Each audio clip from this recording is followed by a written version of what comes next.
আসসালামু আলাইকুম। দর্শক, খুবই গুরুত্বপূর্ণ একটি সংবাদ।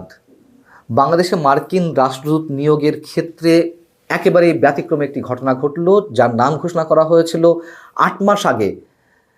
তাকে বাদ দেওয়া হলো। আমরা জানি যে পিটার হাসের পরে তার উত্তরসূরি হিসেবে বাংলাদেশে মার্কিন রাষ্ট্রদূত হিসেবে জো বাইডেন মনোনীত করেছিলেন চীনে কর্মরত মার্কিন রাষ্ট্রদূত ডেভিড মিলকে। কিন্তু ৮ মাস পর এসে তার নামটি বাদ দেওয়া হয়েছে। এখানে নতুন ভারপ্রাপ্ত রাষ্ট্রদূত হিসেবে, চার্জ দ্য অ্যাফেয়ার হিসেবে যিনি আসছেন তিনি হচ্ছেন ট্রাসি জ্যাকবসন। ডেভিড মিলকে যখন বাংলাদেশের মার্কিন রাষ্ট্রদূত হিসেবে মনোনীত করা হয়েছিল তখন এই বিষয়টি অনেক আলোচিত হয়েছিল। তার কারণ তিনি চীনে দীর্ঘদিন কাজ করছিলেন, চীনের রাজনীতি সহ অন্যান্য বিষয়ে তার বিস্তর অভিজ্ঞতা রয়েছে এবং ভারত, চীন, বাংলাদেশের ভূ রাজনৈতিক রসায়নের ক্ষেত্রে তিনি কাজ করতে বেশ পারদর্শিতার পরিচয় দিবেন মার্কিন প্রতিনিধি হিসেবে, এমনটাই মনে করা হচ্ছিল। কিন্তু কেন তাকে বাদ দেওয়া হলো এই নিয়ে অনেক ধরনের প্রশ্ন উঠতে পারে, নানান ধরনের রহস্য থাকতে পারে। তবে মার্কিন প্রশাসনের পক্ষ থেকে যেটি জানানো হচ্ছে সেটি একটা যৌক্তিক কারণ আমাদের কাছে মনে হতে পারে। কিন্তু এতদিন কেন লাগলো সেটি একটি প্রশ্ন। এর পিছনে অন্য কিছু হচ্ছে কিনা আমরা জানি না। মার্কিন প্রশাসনের পক্ষ থেকে যেটি জানানো হয়েছে যে তাকে বাংলাদেশে মার্কিন রাষ্ট্রদূত হিসেবে মনোনীত করার পরে মার্কিন সিনেটে তাকে নিয়ে এখনো পর্যন্ত কোনো শুনানি হয়নি। যেহেতু শুনানি হয়নি তাই তাকে আর চূড়ান্তভাবে এখানে পাঠানো হচ্ছে না। এর পিছনে কি আছে আমরা জানি না, তবে অনেক কিছু মেলানো যেতে পারে। আলোচনা করবো ছোট করে। তার আগে ট্রাসি জ্যাকবসন সম্পর্কে একটু বলে নিই। ট্রাসি জ্যাকবসন একজন পেশাদার কূটনীতিক। তিনি এর আগে তুর্কমেনিস্তান, তাজিকিস্তান, কসোভোতে কাজ করেছেন এবং ইরাকের রাষ্ট্রদূত হিসেবেও তাকে মনোনীত করেছিলেন জো বাইডেন। একটা পর্যায়ে তার নিয়োগ ঝুলে যায়। পরবর্তীতে তাকে জাতীয় নিরাপত্তা পরিষদে, মার্কিন জাতীয় নিরাপত্তা পরিষদে উপনির্বাহী সচিবের দায়িত্ব দেওয়া হয়। সেই ব্যক্তিকে বাংলাদেশে পাঠানো হচ্ছে অন্তর্বর্তীকালীন ভারপ্রাপ্ত রাষ্ট্রদূত হিসেবে। অন্তর্বর্তীকালীন বলতে কি বোঝানো হয়েছে, যেটি জানা যাচ্ছে বাংলাদেশের সংস্কার প্রক্রিয়া এবং গণতন্ত্র উত্তরণের জন্য অন্তর্বর্তীকালীন দায়িত্ব পালন করবেন। আমরা জানি যে বাংলাদেশে যে সংস্কারের কাজবাজ শুরু হয়েছে, কমিশন গঠিত হয়েছে, সেই জায়গায় যুক্তরাষ্ট্রসহ পশ্চিমা বিশ্ব সব ধরনের সমর্থন দেবে এবং এমন একটি ঘোষণা দিয়েছে। কিন্তু সমর্থন তো নানানভাবে হতে পারে, নানান প্রক্রিয়া রয়েছে। কিন্তু শুধুমাত্র সংস্কার প্রক্রিয়া এবং গণতন্ত্রের উত্তরণের জন্য বিশেষ ব্যক্তি হিসেবে ট্রাসি জ্যাকবসনকে পাঠানো হবে, এটা একটু অন্যরকম লাগছে আমাদের কাছে, খুবই স্বাভাবিক। তো ট্রাসি জ্যাকবসন এরই মধ্যে যুক্তরাষ্ট্রে বাংলাদেশের রাষ্ট্রদূত আসাদ আলমের সঙ্গে তিনি অনেক কিছু বোঝার চেষ্টা করেছেন বাংলাদেশ সম্পর্কে। তিনি বেশ ভালো করে স্টাডি করে আসছেন। এইখান থেকে প্রশ্ন আসতে পারে যে কেন ট্রাসি জ্যাকবসনকে পাঠানো হচ্ছে? তিনিও তো জো বাইডেন প্রশাসনের ব্যক্তি, বিশ্বস্ত ব্যক্তি। যদি প্রশ্ন ওঠে যে 20 জানুয়ারি ট্রাম্প ক্ষমতা গ্রহণ করতে যাচ্ছেন, তিনি হোয়াইট হাউসে প্রবেশ করবেন, মার্কিন প্রশাসনের খুব স্বাভাবিকভাবে সব কিছু ওলটপালট করে সাজাবেন, এটি হতেই পারে, এটি হওয়ারই কথা। কিন্তু ডেভিড মিলও তো জো বাইডেনের বিশ্বস্ত ব্যক্তি হিসেবে বাংলাদেশে তাকে মার্কিন রাষ্ট্রদূত হিসেবে পাঠানোর কথা ছিল। আবার ট্রাসি জ্যাকবসনও তো জো বাইডেন প্রশাসনের বিভিন্ন বিশ্বস্ত পদে কাজ করেছেন। তাহলে তাকে বেছে নেওয়া কেন? ভিতরের এক্স্যাক্ট খবর এগুলো এখন পর্যন্ত আমরা জানি না।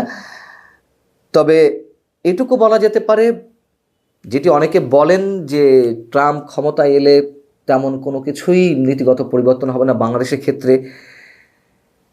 হ্যাঁ, পররাষ্ট্রনীতি খুব বেশি চেঞ্জ হয় না যুক্তরাষ্ট্রের প্রশাসনে, যারাই ক্ষমতা আসুক না কেন, যে দলই ক্ষমতা আসুক না কেন। কিন্তু আমাদেরকে বুঝতে হবে এই ভূ রাজনীতি, এই অঞ্চলের ভূ রাজনৈতিক যে জটিলতা, যে হিসাব নানান ক্ষেত্রে, সেইটিকে প্রাধান্য দিতে গিয়ে বাংলাদেশ অটোমেটিক্যালি তাদের হিসাবে চলে আসার কথা। সেই সব জায়গা থেকে এমন কিছু করা হচ্ছে কিনা সেটা নিশ্চয়ই অনেক বড় প্রশ্ন। এবং যদি বলতে হয় যে এর কাছাকাছি একটি ঘটনা ঘটেছিল 17 বছর আগে ওয়ান লিভিয়ার সরকারের সময়, কাকতালীয়ভাবে। তখনও তত্ত্বাবধায়ক সরকার ছিল, বিশেষ তত্ত্বাবধায়ক সরকার ছিল। এখন একটি বিশেষ তত্ত্বাবধায়ক সরকার বলতে অন্তর্বর্তীকালীন সরকার। 17 বছর আগে যেটি ঘটেছিল সেটি হচ্ছে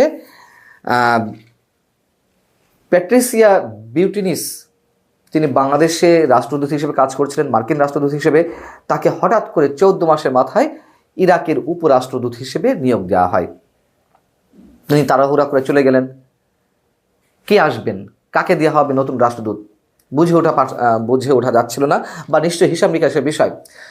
তো এর পরের রাষ্ট্রদূত হিসেবে তখন বাংলাদেশে এসেছিলেন James F Moriarty. James F Moriarty কিন্তু সাথে সাথে এলেন না, মাঝখানে 9 মাস গ্যাপ ছিল। সেই 9 মাস কাজ করেছিলেন চার্জ দ্য অ্যাফেয়ার্স হিসেবে, ভারপ্রাপ্ত রাষ্ট্রদূত হিসেবে গীতা পাসি।